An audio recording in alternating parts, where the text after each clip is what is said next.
où on ne faisait pas de différence, où quand on se promenait, quand on se déplaçait, on ne savait pas que j'étais du Poul, j'étais de Gaboma, j'étais de Koyo, j'étais de Mbanza ou de Nzambi. Quand vous alliez quelque part, personne ne vous disait, mais celui-là, il y a que Mukongo. Ce que je veux pour le pays, c'est qu'on remette l'État dans ses fonctions en tant qu'autorité. Aujourd'hui, l'État n'existe plus au Congo. Quand nous allons mettre l'État, nous allons tout faire pour que les jeunes de ce pays trouvent un emploi avec des salaires, avec des fiches de paye. Est-ce que vous trouvez normal que les taxés qui sont là, les foula qui sont là, c'est la propriété des ministres et des officiers et des fonctionnaires? Vous trouvez ça normal? Hein? À moins que ce sont ces chauffeurs de taxi-là, ce sont ces propriétaires de taxi et de foula qui disent à M. Sassou, ah, si vous changez, nous on va perdre tout ça. Mais s'ils veulent garder, il faut qu'ils donnent des fiches de paye aux chauffeurs et à ce que vous appelez ici les boy chauffeurs, pour qu'ils payent les impôts et pour que ces chauffeurs-là, le soir, vous savez, quand on a conduit du matin jusqu'au soir, quand ils rentrent, ils sont fatigués, ils sont sujets aux maladies, qui va les prendre en charge? Hein? Comment voulez-vous payer les fonctionnaires normalement, c'est-à-dire les infirmiers, les médecins, les militaires normalement, si personne ne travaille dans ce pays? L'argent du pétrole, du bois, de l'or, de tout ce que vous imaginez, ce n'est pas fait pour payer les fonctionnaires. C'est fait pour construire les entreprises. C'est fait pour créer les routes. Ce n'est pas pour payer les gens. L'argent pour payer les gens, pour payer les fonctionnaires, pour payer les militaires, pour payer tout le monde, ce sont les impôts. Pour que nous ayons une bonne retraite, il faut qu'on paye les impôts. Voilà ce que je veux pour le Congo. Voilà le Congo que je dessine. Vous m'avez posé, je crois, aussi la question, si j'ai bien compris, que le PCT est en train de mettre en place une concertation, un dialogue pour que tout le monde s'entende. Mais j'ai déjà répondu à un de vos confrères. Je ne fais pas de faux dialogue. Ce dialogue que le PCT met en place, c'est une fuite en avant. Si le PCT souhaite véritablement qu'on s'entende, mettons en place des retrouvailles, comme dit le président Sassou, en famille. La famille de tout le Congo, c'est quoi? C'est le dialogue. C'est la conférence. Quand il y a eu des problèmes, en 1971, on a convoqué la conférence de Brazzaville. Le grand tenant, c'était M. Mbemba. Quand il est venu, il est rentré dans le système. Il n'a plus parlé de ce que le Congo voulait. Il y a eu ensuite la deuxième conférence, celle de 91, malheureusement qui a été dynamitée de l'intérieur. Parce que la plupart de ceux qui l'ont animée, c'était des gens qui venaient du PCT. Et que les partis qui venaient de naître avaient été noyautés par ceux qui avaient quitté le PCT sans démissionner. Et donc finalement, ils ont repris la main. Je peux parler par exemple de l'UPADES. Le PADES, c'est une émanation pure et simple, à 100% du PCT. Donc vous comprenez qu'il était difficile. Aujourd'hui, je demande, parce qu'on dit jamais 102, jamais 203. Mettons donc en place une troisième conférence qui va permettre à M. Sassou de s'habiller des hommes d'État qu'on connaissait. C'est sa seule façon de sortir dignement. Il n'y en a pas d'autre. Parce que ce que nous voyons, personne n'est à l'abri. Je vous dis que quand le peuple congolais va se mettre debout, les marabouts ouest-africains ne feront rien. Alors qu'ils ne comptent pas sur ça. Parce que Nandinga Yabet aussi Beto Kenaba marabout. Hein? Alors, je crois qu'il est mieux. Il faut que les gens du PCT cessent d'immoler les moutons blancs. Nous avons nos traditions. Qu'on laisse les traditions de Ouest africains, on laisse les traditions des Togolais, on laisse les traditions des Béninois. Hein?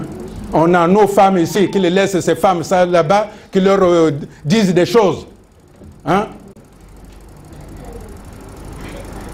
Donc voilà pourquoi je dis la meilleure façon pour que notre Congo reste uni, ce n'est pas le dialogue que propose le PCT. J'ai entendu ce que M. Perrin a rappelé, que le président a beaucoup insisté sur le dialogue.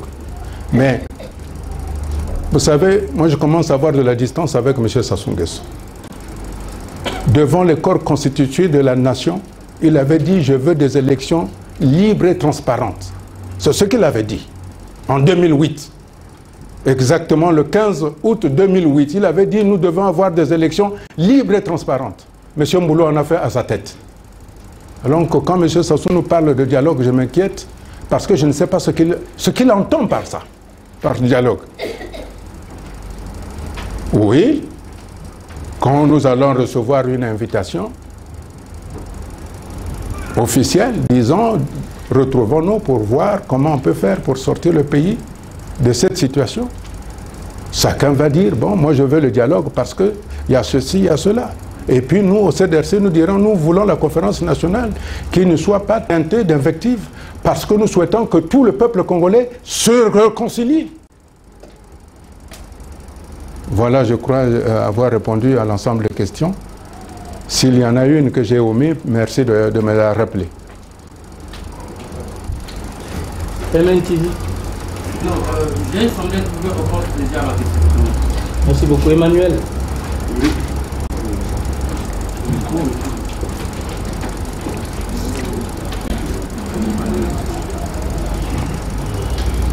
Je suis Chris Matisse, reporter du journal Emmanuel. Bon, là, je reviens sur la question que notre collègue Olivier Boulo a posée. Qui êtes-vous? Parce que nous voulons savoir quel est réellement votre parti. Est-ce qu'il est situé à l'opposition, au centre, ou dans la majorité présidentielle? Depuis quelle profession exercez-vous exactement? Parce que vous semblez connaître les autorités de la République. Pardon? Vous semblez connaître le président de la République.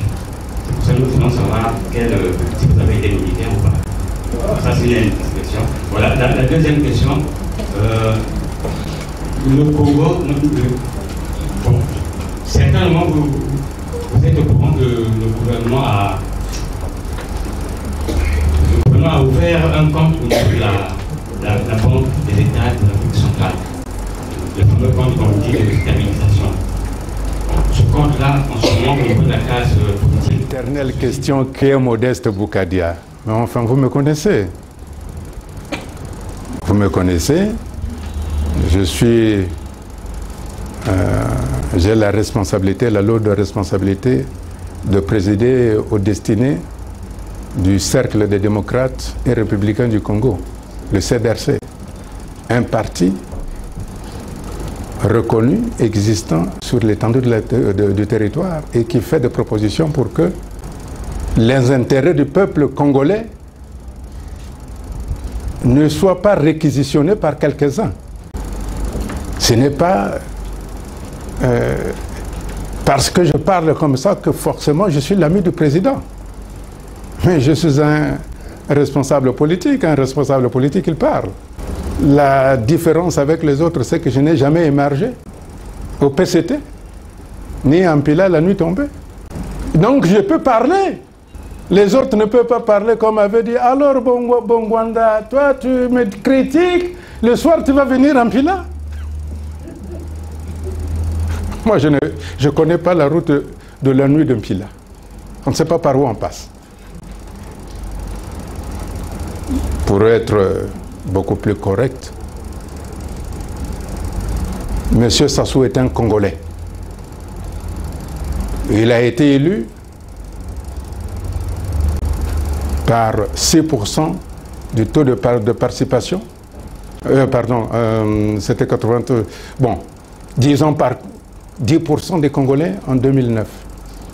Donc, notre constitution n'ayant pas un pourcentage qui dit que si jamais le président n'atteint pas tel pourcentage, il ne peut pas être élu. Bon, et donc il est passé par cette petite porte-là. Donc, je le respecte parce qu'il a été élu par ces 10% des Congolais qui avaient participé.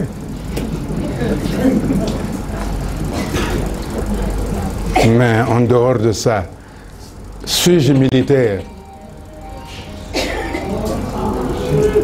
Je ne sais pas. Je ne sais pas si je suis militaire. Mais je peux vous assurer, je suis un démocrate. Un authentique démocrate et un républicain qui me bat pour mon pays, qui est le nôtre aussi. Je ne veux pas que certains appauvrissent les autres pour qu'ils deviennent des esclaves. Comme ils n'ont plus rien à manger, ils vont s'agenouiller devant eux. Je veux que tout le monde, tous les Congolais soient debout. Voilà pourquoi je parle. Parce que on dit Congolais debout, fiers. C'est pas l'hymne? Hein? C'est pas l'hymne? Alors, pourquoi on veut obliger les gens à se coucher? Hein? Mais par contre, oui, j'ai dit ceci, ça ne vaut pas la peine de précipiter M. Sassou quelque part. On a besoin de M. Sassou vivant. Il est notre mémoire. Vous avez vu ce qui est arrivé à Kadhafi? Hein? Qu'est devenue la Libye? Il y a du désordre là-bas, non? Tous les Occidentaux ont retiré leur légation. Hein? Vous avez vu ce que... J'ai rappelé ça, ce qui se passe en Égypte. Est-ce que vous voulez qu'on connaisse ces expériences-là? Je dis non. Donc, je suis bien Congolais, né dans le district de Goma Tete, ayant fait les études primaires à 3 francs, à Bakongo, dans une école publique, construite par le président Youlou, où j'avais des fournitures scolaires gratuites. J'ai fait le CG Mafo Virgile, où l'éducation nationale, c'était gratuit. J'ai fait le lycée Savorgnan de Brazza, où il y avait la cantine gratuite. J'ai fait l'université, où les livres dans les bibliothèques existaient. Où je percevais normalement ma bourse de 25 000 francs CFA par mois à date régulière. Quand ça n'allait pas, on allait faire du bruit, on avait donné l'argent. Mais il n'y avait aucun ministre qui pouvait dire quoi que ce soit. Par la suite, je suis allé en Europe où je n'ai jamais touché de bourse parce qu'on me l'avait coupé, parce que j'avais été insolent vis-à-vis d'un ministre. Et j'ai fait mes études supérieures avec mes propres fonds, c'est-à-dire j'ai travaillé. J'ai un enfant qui a 31 ans, qui habite à Londres, qui a fait ses études supérieures sans bourse ni de la France ni du Congo. Alors voilà ce que je propose aux Congolais, que nos enfants soient bien formés. C'est pour ça que je me bats. Merci.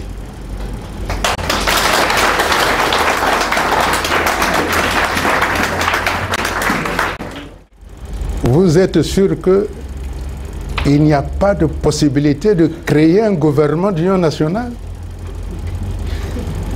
Quand un pays est en crise, quel est le souverain qui prend la décision? C'est le peuple.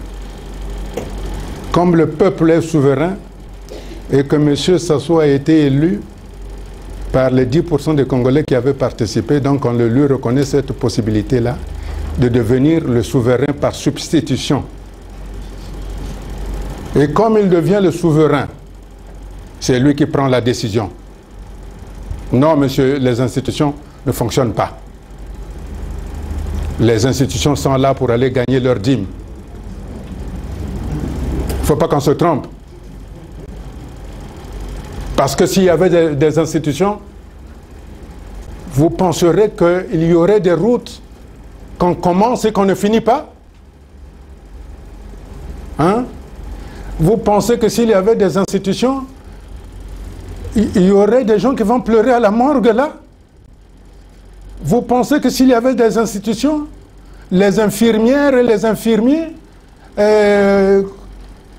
bavardent d'abord alors qu'il y a des gens qui sont en train de mourir, ils ne s'en occupent même pas? C'est ce que vous appelez les institutions qui fonctionnent? Non, monsieur. Les institutions ne fonctionnent pas et M. Sassou le sait. J'ai déjà dit que le président Sassou nous a déjà donné qu'aujourd'hui nous nous trouvons dans d'autres circonstances, dans d'autres mondes, un monde moderne où le président Sassou ne peut plus. Donc il ne faut pas le forcer à aller jusqu'au bout. Pourquoi vous voulez le tuer au travail? Tenez, puisque vous m'avez posé la question, pourquoi le président Bozizé a-t-il accepté qu'il y ait un gouvernement d'union nationale? Donc nous aussi, il nous faut monter une Séléka au Congo pour qu'on mette un gouvernement d'union nationale? C'est ce que vous voulez? Si c'est ce que vous voulez, qu'on me le dise. Nous aussi, on mettra la Séléka. Non, ce n'est pas une bonne idée, ça, de la Séléka. La bonne idée, c'est que le président Sassou sait où nous devons aller, ensemble.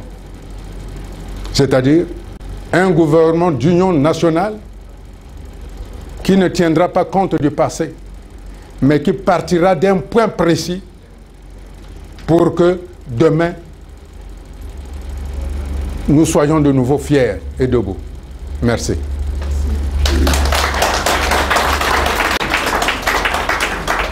Monsieur Perret. Alors, les questions subsidiaires, la toute première, vous avez reconnu tout à l'heure, même si le taux de participation était à 10%, tout de même il a été élu président de la République. Ça veut dire que son mandat court jusqu'en 2016. En même temps, vous parlez d'un gouvernement d'union nationale. Jusque-là, on ne perçoit pas la composition de ce gouvernement que vous dites d'union nationale. Parce que l'union nationale, à mon entendement, c'est le fait qu'il y ait des éléments, des personnes du pôle, du Niari, de la Wenza, ainsi de suite. Ou c'est en fonction des partis ou des personnalités. Vous allez certainement nous le dire tout à l'heure. Et pour quand le voudrez-vous, alors que le mandat court jusqu'à 2016? Mais aussi dans son discours, je vais citer ce que le président a dit: le gouvernement, je le réaffirme, continuera d'assumer toutes ses responsabilités, d'honorer tous ses engagements et d'assurer tous ses devoirs. Il a déclaré cela le 31 décembre 2000. N'est-ce pas là le moment de lui laisser le temps jusqu'en 2016, voir ce qu'il est capable et le sanctionner aux élections que nous réclamait déjà un gouvernement d'union nationale. La deuxième question, c'est que M. Mathias Nzon, lui, parle des états généraux de la nation. Vous parlez de la conférence nationale. Les autres parlent du dialogue. En fait, je voulais comprendre si réellement il y avait une différence de ce que réclame Mathias Nzon, qui dit d'ailleurs, même s'il y a révision de la Constitution, pourvu qu'on s'asseye d'abord sur le mandat. Est-ce que vous avez la même perception que M. Mathias Nzon des États généraux, ou bien vous voulez une conférence nationale, comme vous l'avez dit? Bien sûr, le 18 octobre 2007, c'est pour la première fois que j'entends ça. Vous étiez en France, vous avez parlé d'un certain nombre de choses, des questions ont été posées à maintes reprises. Pourtant, cela ne gênerait pas que vous travaillez avec le même gouvernement. La petite question A est de savoir maintenant et ici, si jamais après la diffusion de cet événement, le président de la République nous a